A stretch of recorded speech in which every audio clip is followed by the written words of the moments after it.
sequence is a restorative one, really nice to take before bed, really nice when you're feeling a bit tired and want to gently energize yourself. So if you have got a block and a brick and a blanket, that would be great. If you haven't, you can improvise towel, a couple of big books. So we're going to start lying on our backs. Have your brick ready, and just because it's restorative and life's too short to be not super comfortable, put your blanket along your spine, then come to lie down. So make sure you're feeling nice and long and straight through the spine. You can just lift your bottom and elongate the tailbone down. Reach the fingers down towards the bottom. Find your steady, even breath. You can close your eyes or just have a soft infinity gaze. So you're just looking and taking in your peripheral. You're not focusing on anything. You're just relaxing the eyes. And then from here, as you press down into the hands, press into the feet and start to tilt the pelvis off the floor as you rise up into your half bridge. So because we're not doing a dynamic practice now, it would be really nice to support the bridge. So depending on the shape of your body, you might have it on the low setting or you might have it on the high setting. You fit it yourself, and you'll know when it's in the right position because you'll just go onto it. It's really nice. And then try not to let the knees just fall to the side. There's still a sense of gentle resistance between the knees. From the palms being face down, you can just roll them now into a sort of shavasana position. Make sure the shoulders are rolling back and down. They're an external rotation through the shoulders, and then just settle here. Find a deep length through your breath and allow this tonic to come up to the front of the body. Close your eyes or relax your eyes and settle in to the pose. Try and allow the sacrum, the lower back, to really become heavy into the brick or the block. It's super nice to have this towel or blanket under because it just feels really nice and cushioned through the neck. So just relax your face. You can relax the jaw. There's no strong ujjayi breath here. It's just a gentle inhale and exhale. You can even just meditate on the count of your breath to keep the mind nice and quiet and allow the full benefits of the restoration of this pose to take place. And then when you're ready, gently press into the feet, remove the brick, and very slowly begin to roll down vertebrae by vertebrae. When the back comes all the way to the floor, extend your right leg, bring the left knee in towards to meet you, and then prick the head off the head off the floor and touch the nose towards the knee. Place the head back down and do some little ankle rotations in one direction and then in the other direction. Very nice. And then from here, interlock the hands behind the calf and stretch the leg up towards the ceiling, just releasing through the hamstrings. Let the shoulders just be drawn down by gravity, so you're not hunching through the shoulders, they're just drawing back and down. Breathing in, breathing out. Doesn't have to be a super dynamic leg, like this. You can keep it really soft. Breathing in and breathing out.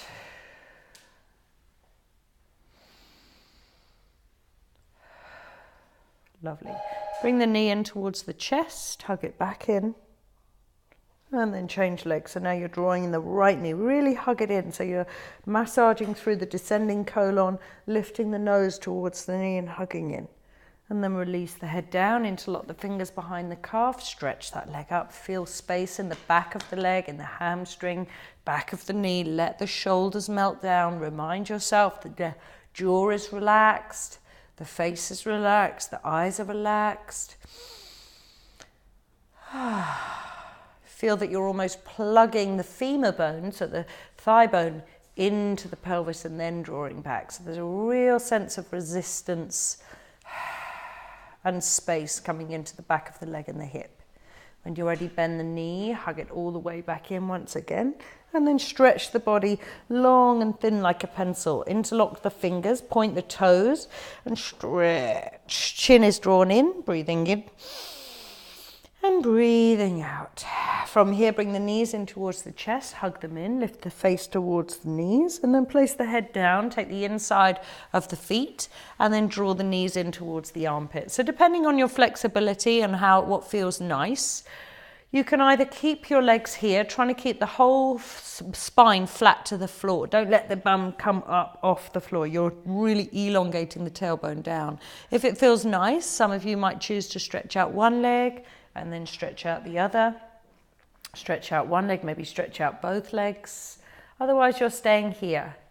Depending on the shape of your spine, some of you may like to rock side to side or a little pulse up and down, or just be totally still. Breathing in and breathing out. You can even lift the corners of your mouth if you choose. It's all good. You're breathing in and breathing out. Lovely. And then release the feet down, place the soles of the feet back down. We're going to come into a nice supported fish pose. So I want you to come up, place the brick on the floor. Again, you can come into the shape that feels appropriate for your body. Place a blanket or towel over the top, and then start to lay the upper thoracic part of your spine, the space between the shoulder blades, over the bricks. And now you're opening across the chest. Your arm position is your choice. I like to have them like a cactus here. Depending on the shape of your back, here is the options for your legs. So you can either have the feet at the edge of the mat, knees falling in, or you can have the soles of the feet together, knees falling out, or you can just have them lengthened along the mat, totally relaxed. If your arms don't feel comfortable here, then have them back down in that lovely Shavasana feeling space here, or have them over the head. Everything is melting over that brick. And as it does, the clavicles are smiling across the chest. The heart, the diaphragm is open and free to move. And the rib cage is expanding and releasing. If you prefer to have your eyes open, then your dristi, your focal point, is the place between the eyebrows. So you're looking up and back. Otherwise, your eyes are closed. But if they're closed, they're still looking up and back behind your closed eyes. Stretching the optical nerve, breathing in. Breathing out. And then if it feels good for you, help your head off, roll to the side and remove your brick. Oh, I love that one. Once you've removed your brick, you're coming to simply lie on the floor.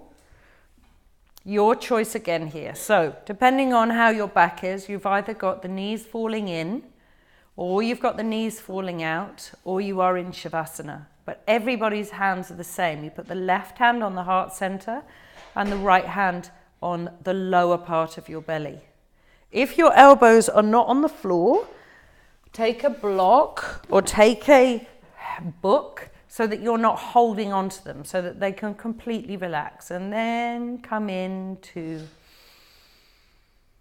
your deep, full breaths, relaxing the feet to the side, closing the eyes, and feeling the breath pass behind the left hand, all the way down into the right hand. Expanding and releasing. Now you can stay here for as long as you have. If you're enjoying yourself, stay here. Marinating in the restorative poses, allowing yourself to just punctuate your day with a little bit of peace, a little bit of quiet. And when you're ready, just coming into Shavasana with or without any blocks. And you can hold as long as you like.